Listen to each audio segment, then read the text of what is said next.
sobre este ataque terrorista que se ha caído sobre los Estados Unidos, que ha puesto a esta nación norteamericana en luto. Definitivamente este ha sido uno de los días más oscuros en la capital del mundo y en Estados Unidos.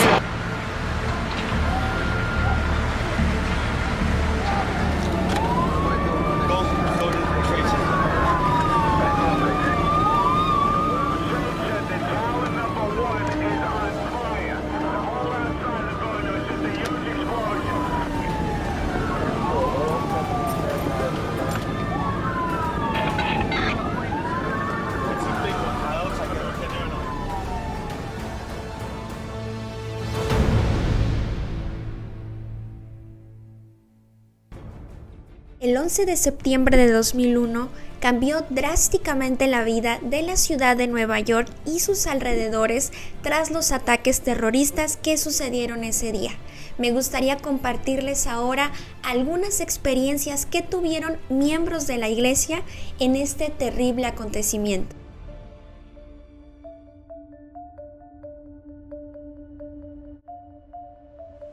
Cinco santos de los últimos días murieron en los ataques terroristas de ese día. Mary Alice Wallstrom y su hija Caroline de Caseville, Utah, mueren como pasajeros a bordo de uno de los aviones que se estrelló contra las torres del World Trade Center. Rhonda Rich, de Virginia, una trabajadora del servicio civil en el Pentágono, y Brady Howell, de Virginia, también trabajaba en el Pentágono en la Oficina de Inteligencia Naval. Iván Carpio, un nativo de Perú que trabajaba en el restaurante del último piso de la Torre Norte, muere en los ataques que resultaron en el colapso de las dos torres. Y sobre Iván Carpio me gustaría comentarles un poco más. Él era originario de Perú, tenía 24 años y trabajaba en un restaurante llamado Windows of the World, ubicado en el piso 106 y 107 de la Torre Norte. Él apenas tenía un año que se había unido a la iglesia y desde que se bautizó tenía mucho el deseo de poder servir una misión. Sin embargo, él solamente tenía un permiso de trabajo en los Estados Unidos, lo cual no le permitía tener toda la documentación para poder servir una misión de tiempo completo. Muchos meses después, su presidente de distrito invitó al presidente de misión para poder tener una plática con Iván y explicarle las posibilidades y las restricciones que él tendría para servir una misión. En esa ocasión se reunieron en la capilla en donde Iván asistía normalmente y platicaron con él. En esa conversación, casi al final, el presidente de misión, que era el hermano Spackman, le dijo esto: Hermano Carpio, simplemente permanezca fiel y podrá servir en una misión. Iván Carpio se fue de la capilla muy feliz, muy gozoso y tranquilo. Sin embargo, no fue la misma experiencia para el presidente Spackman, ya que cuando él se subió al auto, le dijo a su esposa que había cometido un gran error, que le había dicho a un joven que iba a poder servir una misión cuando en realidad no iba a poder hacerlo. Él no sabía por qué le había dicho eso y se sentía mal. 2 semanas después, el 11 de septiembre de 2001, Iván Carpio tenía día de descanso en su trabajo. Sin embargo, él voluntariamente se ofreció a poder cubrir a un compañero que no iba a poder asistir en esa ocasión. Lamentablemente, él asistió a trabajar el 11 de septiembre de 2001 y falleció en el ataque terrorista. De hecho, él fue el único miembro de la iglesia que murió en una de las Torres Gemelas. 2 semanas después de la entrevista con el presidente de distrito y con el presidente de misión, comprendieron que Iván iba a poder predicar el evangelio, pero del otro lado del velo.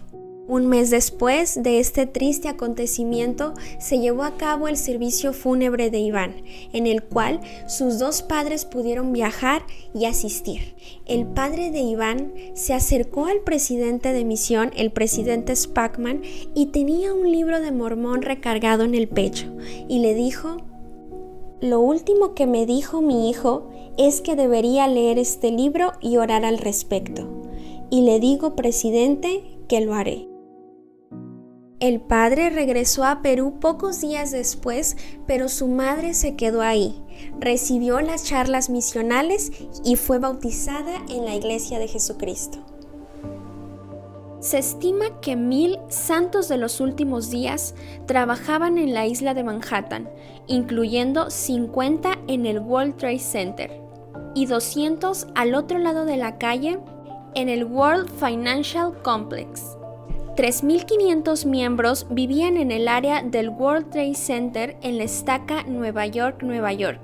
Unos 20 de los 50 que trabajaban en el World Trade Center no van a trabajar ese día debido a alguna enfermedad, a que trabajaron hasta tarde la noche anterior o por un cambio repentino en el horario. Otra cosa que pasó es que el lugar en donde sucedió todo esto pertenecía a la misión Nueva York Norte, y curiosamente esta misión tenía cambios de misioneros el 11 de septiembre. Sin embargo, el presidente de misión decidió adelantar una semana estos cambios para que los misioneros que estaban regresando a casa pudieran tener mejores oportunidades educativas. Así que esos 18 misioneros salieron antes a casa. Afortunadamente, el 11 de septiembre, cuando se realizó el primer ataque, todos los misioneros aún permanecían en sus hogares, así que inmediatamente el presidente de misión y su esposa se comunicaron con todos los misioneros para decirles que permanecieran en casa y pudieran llamar a sus padres. Tuvieron éxito, excepto con 2 misioneros. El elder Seymour y Fillmore, que se encontraban viajando en metro hacia un proyecto de servicio preaprobado. Durante su trayecto fueron alertados de lo que estaba sucediendo y más tarde pudieron estar a salvo. Connie fue otra miembro de la iglesia que también presenció este terrible acontecimiento, ya que ella trabajaba en el piso 99 de la torre sur del World Trade Center. El 11 de septiembre para ella parecía un día cotidiano. Siempre se ponía unos zapatos cómodos deportivos para poder llegar al trabajo y ya estando ahí se los cambiaba a sus zapatillas. Y así fue en este día. Comenzó con sus labores cotidianas y poco después vio a su jefe que les estaba gritando a todos que debían salir del edificio. Ella de inmediato, al saber que bajaría muchísimas escaleras, cambió sus zapatos por los zapatos cómodos y junto con sus compañeros comenzó a descender. Al principio la escalera estaba relativamente vacía, pero 15 minutos después se impactó el vuelo 175 en la torre de Connie. Fue entonces que muchas personas comenzaron a bajar al mismo tiempo las escaleras. Todos tenían miedo, todos estaban en pánico y comenzaron a decir que el Pentágono estaba siendo atacado. Incluso también algunas personas dijeron que la Casa Blanca estaba siendo atacada. Esto ocasionó mucho miedo entre todas las personas que estaban ahí. Connie también tenía miedo y lo único que pensaba ella en ese momento era en su hijo de 10 años. Ella era madre soltera y pensaba qué iba a pasar con su hijo si ella moría en esas escaleras. Tenía miedo, pánico, comenzó a llorar y fue en ese momento que escuchó una voz que no había escuchado hace 17 años desde la muerte de su padre, en el oído derecho, que le decía: "No vas a morir en este edificio, no vas a morir en este edificio". Luego escuchó otra voz, pero ahora en su oído izquierdo, que era la voz de su tío, quien había sido una figura paterna desde la muerte de su padre hasta su fallecimiento, que le decía: "Solo da un paso a la vez, solo da un paso a la vez". Esto definitivamente fue muy reconfortante para Connie y le dio la fortaleza que necesitaba para continuar bajando las escaleras. Finalmente, 45 minutos después, pudieron llegar hasta abajo, hasta el final. Connie estaba exhausta, por lo que decidió tomarse un pequeño momento para descansar.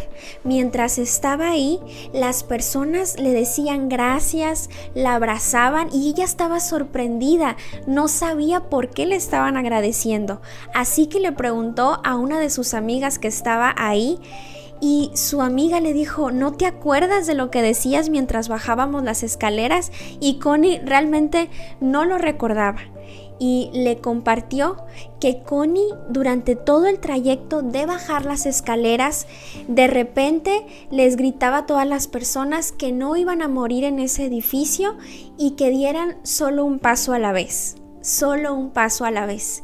Para ella esto fue un momento milagroso, aún en medio del caos. Minutos después, ellas salieron del edificio y se resguardaron en otro edificio más o menos como a una cuadra de distancia. Llegaron a ese lugar y 5 minutos después se derrumbó la torre.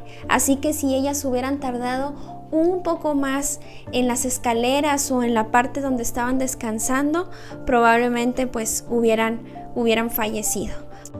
Connie quedó marcada después de este acontecimiento y ella expresó: sé por mi experiencia del 11 de septiembre que hay vida después de la muerte y que nuestra familia está con nosotros. El 14 de septiembre de 2001, en respuesta al llamado del presidente George W. Bush, para el Día Nacional de Oración y Recuerdo, la primera presidencia realizó una transmisión con un devocional en vivo desde el tabernáculo en la manzana del templo.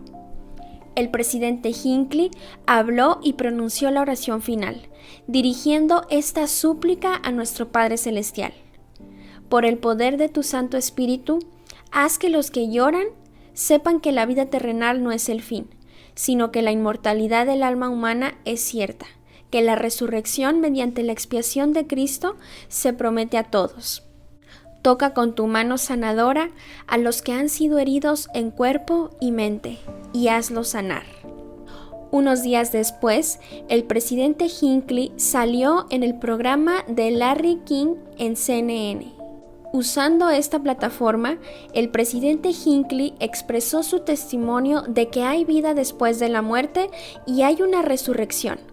Todo es posible por el sacrificio de nuestro Salvador Jesucristo.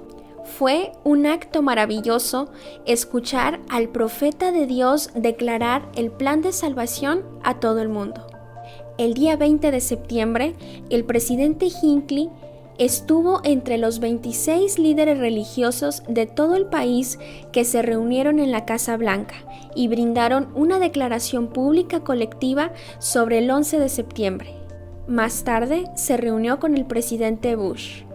El presidente Hinckley dijo esto en la Conferencia General de octubre de 2001, pocos días después del atentado. ¿Son estos tiempos peligrosos? Lo son. Pero no hay necesidad de temer. Podemos tener paz en nuestros corazones y paz en nuestros hogares. Cada uno de nosotros puede ser una influencia para bien en este mundo. El presidente Thomas S. Monson, en ese momento consejero de la primera presidencia, dijo lo siguiente: vivamos de tal manera que cuando escuchemos la llamada final no tengamos serios remordimientos ni asuntos pendientes, sino que, en cambio, podamos decir como el apóstol Pablo: he peleado la buena batalla, he acabado la carrera, he guardado la fe.